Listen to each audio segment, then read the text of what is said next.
Hey there, welcome back everyone, and happy Thursday. We are joining you remotely. We are pre-recording this episode so that we could be sure not to disappoint. I'm your host, Ashley Duwel at Duwel Dev. I'm joined with my co-host, Natasha Velez at NVS Strategic Solutions. Hi, guys. And we are back with the 8A Business Development Program. To wait or not to wait? That is the question. Ooh. Everybody wants to be 8A. Let's break down sort of what it even means to be 8A and why a lot of companies who, have been in the program say that they wish maybe they would have waited. What does that mean and why? So the first thing I kind of want to start off is, what is the 8A program? Well, from my understanding, it is a business development program where the government is essentially helping you build your business through the 8A. A lot of people say, like, how do I, get from A to Z? How do I get that support? How do I get a mentor protege program? How do I get someone to kind of teach me what I need to do? And I don't have that kind of money and things of that magnitude. The 8A business development program was kind of developed in retrospect to that. So once you get the 8A, they have like a transition period. It's the phase 1 transition in period and then the phase out transition to period. And the phase 1 is to help you build your business in government contracting and to make it a little easier for you to win contracts with threshold amounts, of course, but for you to get sole source, for you to get mentor protege programs, joint ventures, it's meant for you to leverage and to help you kind of build your business. And then there's that phase out transition program where, then it starts to help you develop relationships with other government contractors to slowly switch and learn how to do BD and things of that magnitude so that when you're out of the 8A program, you survive. We'll talk about that later, but essentially, you're way ahead of me. I had like each one of those things broken down into like subsections. All right. So, and that's only because I just did a presentation on this not long ago with the MBTA. So, first of all, to qualify for 8A, let's start there. You have to be a small business by SBA size standards. So, going back to the SBA size standards table, that goes based on your primary NAICS code, which is the NAICS code by which most of your revenue is generated. Second thing is you have to be 51% unconditionally owned and controlled by one or more socially and economically disadvantaged individuals. Right. Those individuals do need to be U.S. citizens. And then the third qualifier is that you have to demonstrate good character and a potential for success. Let's sit on that potential for success for a moment. What that's saying is that if you don't have any sales receipts, if you don't have any customers, if you don't have revenue, now is not the time to proceed with an 8A application. Correct. You do have to be a business, with customers before you can get into the 8A. Established business. Established. And they really do want to see that you've had some government experience, whether that's as a subcontractor or prime. Yeah. The one thing that really doesn't have to do anything, it doesn't have anything to do with requirements necessarily, but something that I want the audience to kind of just be familiar with is the data doesn't lie, right? If you're in an industry that there is $0 going through the 8A program today, that may weigh on your decision whether or not you choose to apply. Now, typically, when a client comes to us for assistance, the first thing that we do is the market research, right? So we know off the bat what set-asides are being used in this industry. If we see 8A, we're going to put that on the long-term plan if the client qualifies, right? But it's never on the short-term plan. Yeah. The benefits of the program are pretty substantial. So the reason that 8A is kind of a hot commodity, in my opinion, is that sole source ability, right? Up to $7 million for manufacturing and $4.5 million for other. So if you're in the service industry.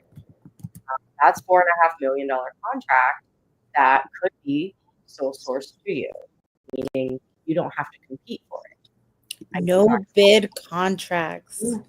I mean, you might have to submit something, so I'm not gonna necessarily say that you have to go through a whole competition. Right. Yeah. Right. The whole competition phase doesn't necessarily apply. You're signing on the dotted line. In a lot of cases, you have influenced those requirements. Yeah.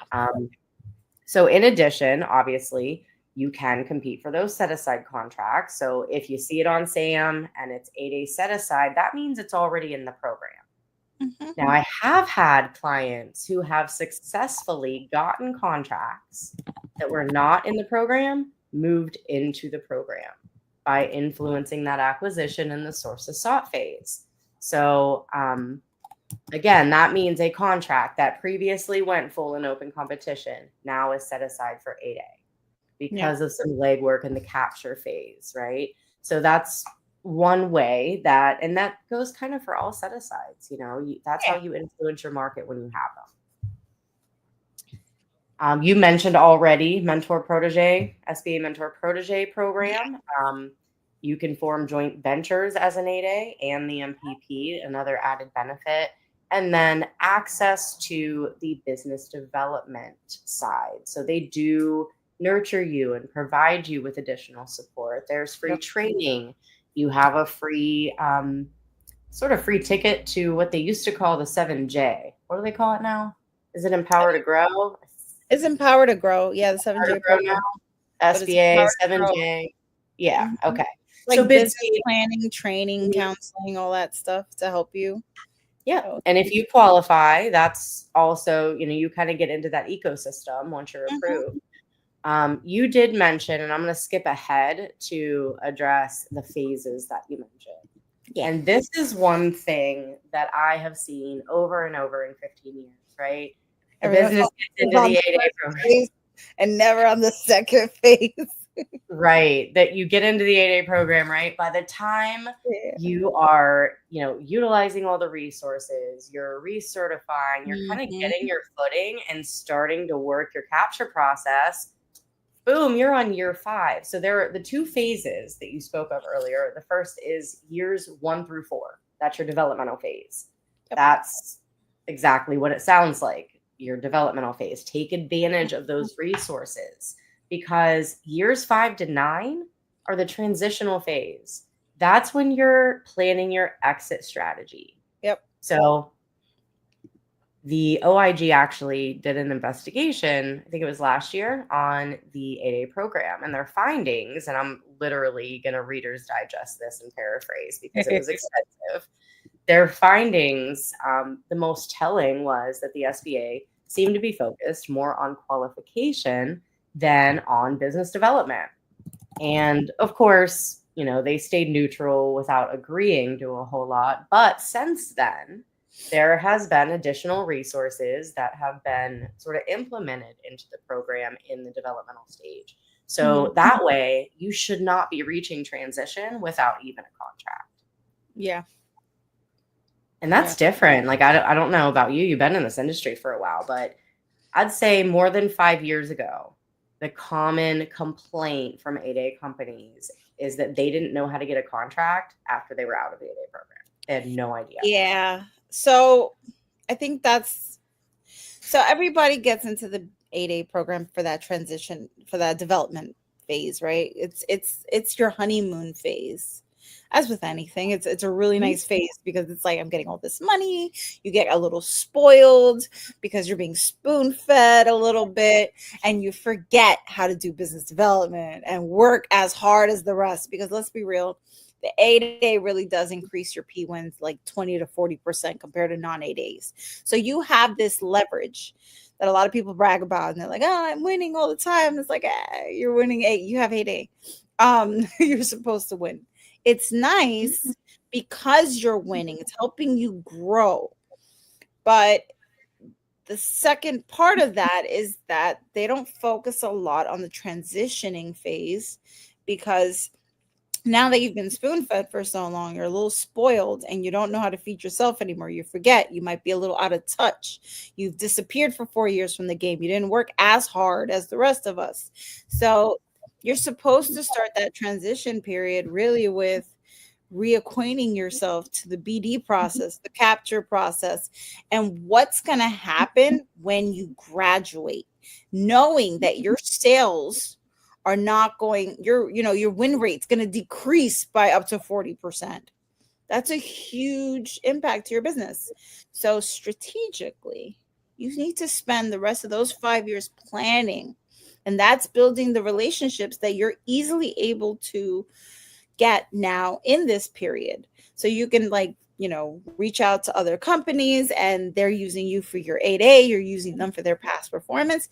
Maybe look into switching that, or start reaching out to other companies that are going to eventually get their 8A and use you yourself and your past performance that you got to kind of, pull it into to support them and utilize their 8A. So you secure another 7 years of 8A benefits. There's ways around that, but I think people focus on the first portion and don't focus on the next. They get really comfortable and then they graduate. And what do we see, Ashley? In USA spending Bills are gonna fall. You can usually tell when someone graduated. You can tell. You can look at fpds.gov, tell pretty much when they graduated 8A and how well they're getting contracts outside of 8A. Because here's the thing is, it's common to get into the program because somebody told you that you should be before you were ready to fully take advantage of it. And then once you graduate, you don't get back in, or you size out because maybe you do really well and you're no longer a small business. Now, if you haven't been planning for that all along, you could be finding yourself in a, oh shit, what do I do now moment. So you're, having a robust tracking system for your accounting. QuickBooks is generally accepted accounting principles, right? The biggest issue that I have seen with newer small businesses trying to get into the 8A program, financials don't match. Their balance sheets maybe don't match their tax returns. And that's kind of a big red flag to the SBA reviewer, just the program in general. If your financials aren't in order, or you can't show anything but zeros, or you haven't been in business to have 2 years or 3 years of financials, then it might not be time to apply. Yeah, we have we have a company that specifically sends clients that want to bid on their 8A, and I think this is nice and very responsible of them. They specifically send their clients to us for CFO services so that we can go through their financials and clean up their books. Because they know once you do that checklist, they like to get you through very quickly. And a lot of time is spent on, why doesn't your balance sheet match your P&L? Is this cash or accrual? Why do your taxes not match your statements? And then you don't know. And then you're trying to reach out to your CPA and he doesn't know because he doesn't know anything about DCA accounting. So getting yourself set up for success is also ensuring that you surround yourself with people that understand the business that you're in. And I would say financially, if you're going to get into 8A, and if you're in any industry, even if you weren't in 8A, if you intend to grow, you want to surround yourself with people that understand your business and the requirements. So, absolutely. The only thing a business really needs to have, in addition to those financials, to get into the 8A program, is a SAM registration. The 8A program has been integrated with the other certifications in the new My SBA portal, which you'll find at certification.sba.gov. I will pop that one across the screen for those of you who are interested in checking those out. So this is the new portal. That's the My SBA portal. One thing that is different, rather new, about the 8A program is there was a lawsuit that happened some time ago where the USDA and SBA was sued by Ultima Services Corp. And as a result of that, because the Eastern District Court of Tennessee did rule in the contractor's favor. Over time, this company had lost upwards of $100 million in contracts that were going into the 8A program. So the long story short is the SBA had to kind of go back to the drawing board, right? And they said, well, we can't any longer use race as a qualifying factor. So we're going to switch to the interim guidance, which is the narrative for social and economic disadvantage. So this is a new requirement. I think it's been around for maybe a year. I feel like it was last summer that this all happened, if I'm not mistaken. Yeah, was it last summer? Okay. Yeah. And the interim guidance basically requires you to pick 2 instances in your life that you were disadvantaged in business, education, etc., and you have to explain them. When I say explain, I mean you better be writing a short story. Who, what, when, where, why, how. They want details, right? So do be prepared.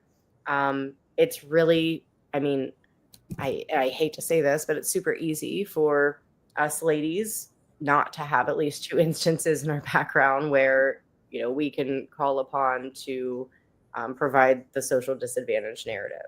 Yeah. But the economic disadvantage part of it is very much income based. So if you qualify as an SDB or small disadvantaged business based on the thresholds therein, you also qualify as an 8A.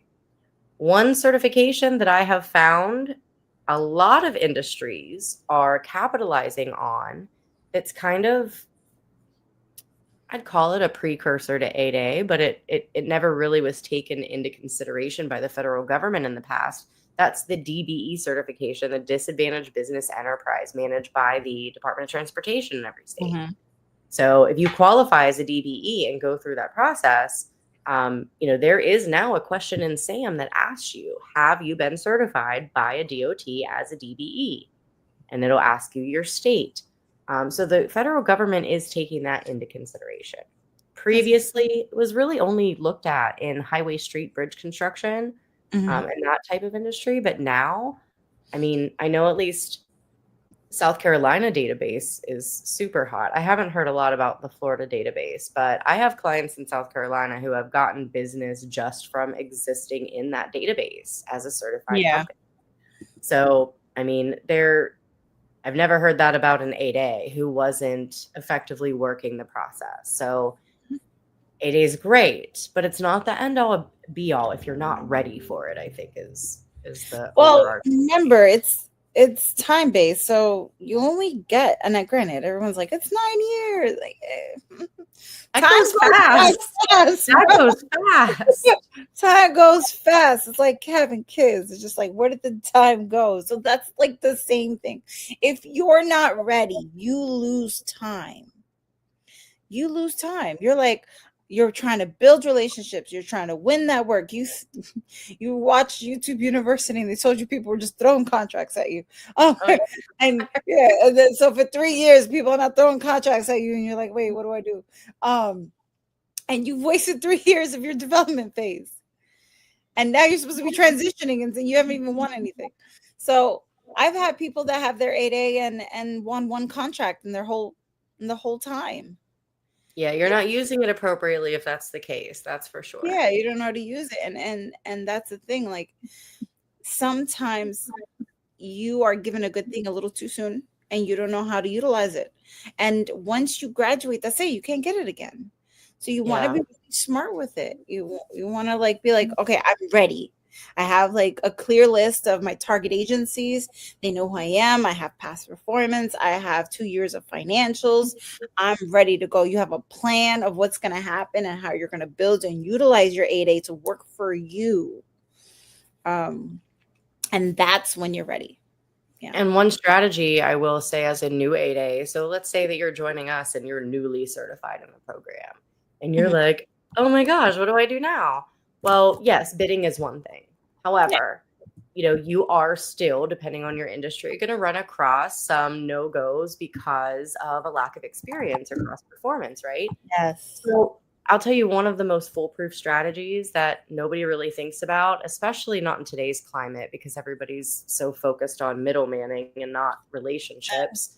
Um, the most effective thing that you can do as a new 8A is go do the homework, look at the incumbents who are about to expire or size out of the program. Those are the people that you want on your team, the companies, I should say, right? Because they have the past performance that you don't. They've worked the contracts for the last 9 years that you haven't, that you want. They're not going to be able to get those contracts again once they expire because we know that set aside contract is going to stay in the 8A program. So what do? You partner.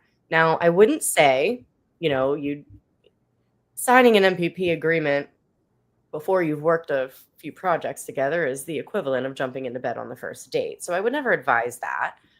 But once you do find someone that you mesh well, those are the next logical steps, right? You might start out as a prime sub, whether the large is the sub or you're the prime or however it makes sense for the contract to be structured.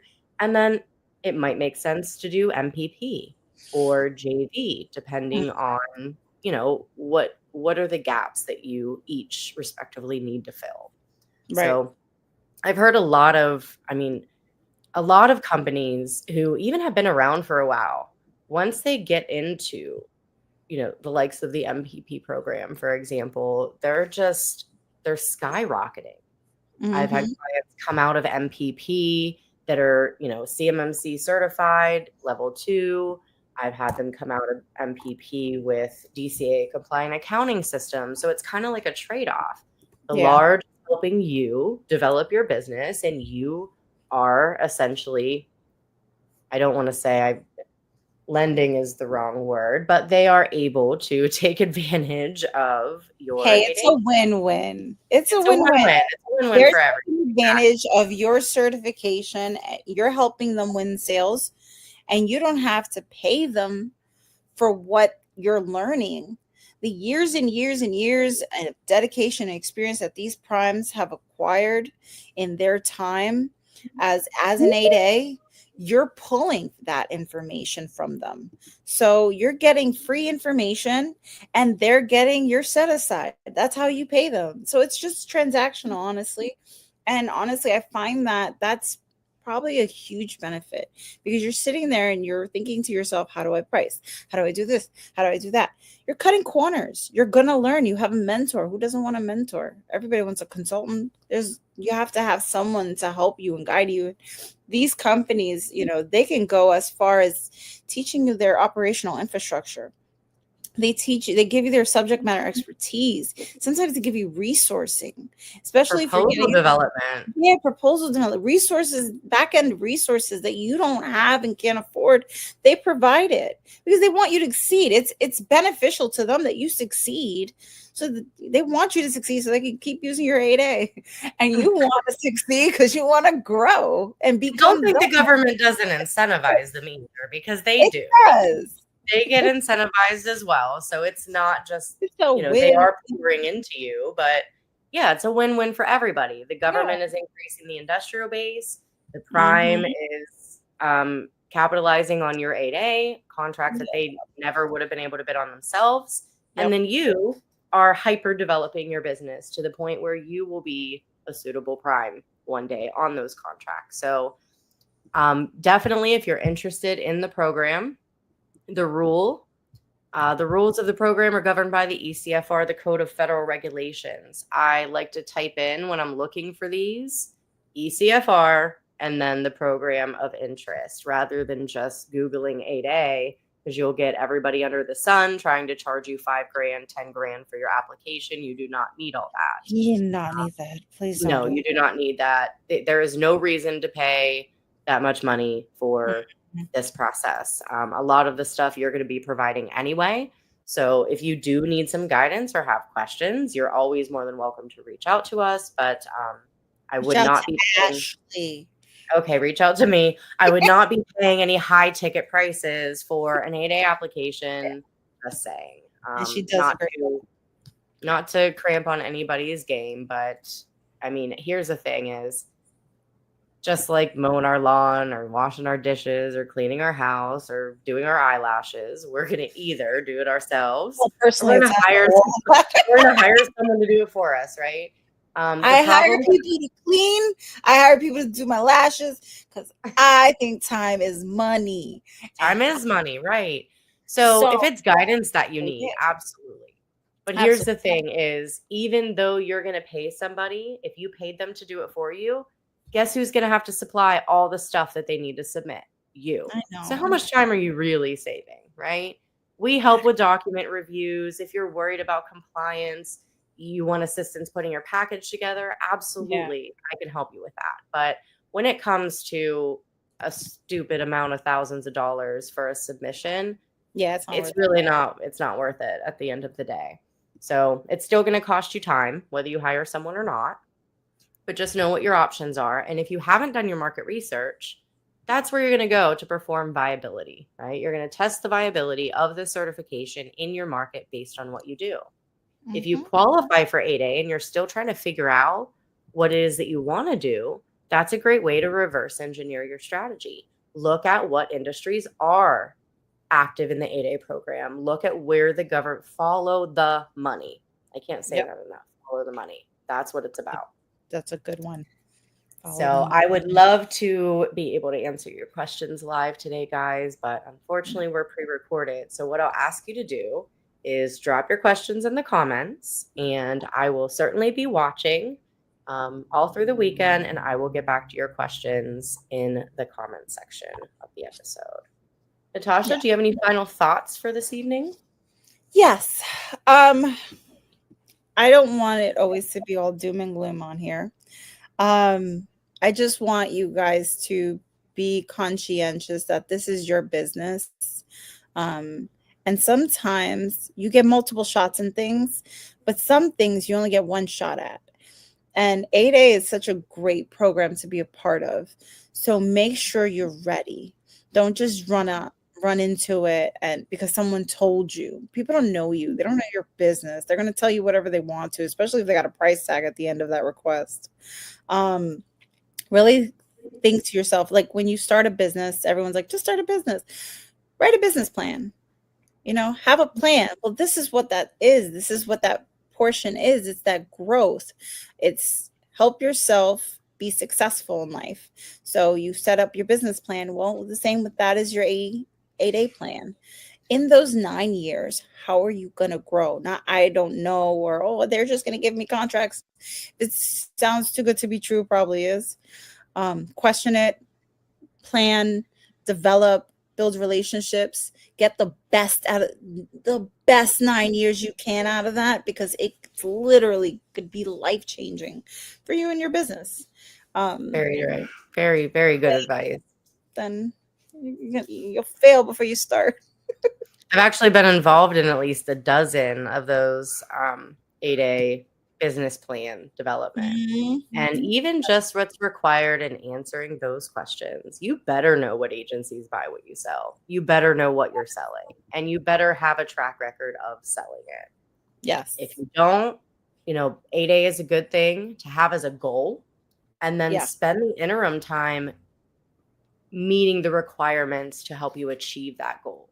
And through the process of learning how to do the things and implementing the processes, you will develop yourself to be ready for the program. It's just a logical sequential process, right? But it is the most complex, and it's the only one with a time clock. So when that baby starts ticking, you're right. There's no turning back. You can't say, oh, wait a minute, I want to pause. I'm not ready. It doesn't work like that. Too late. So thank you so much, everyone, for joining us this evening. We look forward to seeing you back next week, Thursday, 7 p.m. And if you are new here, please be sure to subscribe so you're notified when we go live. Yeah. Have a great day, everyone. We'll see you next week. Bye.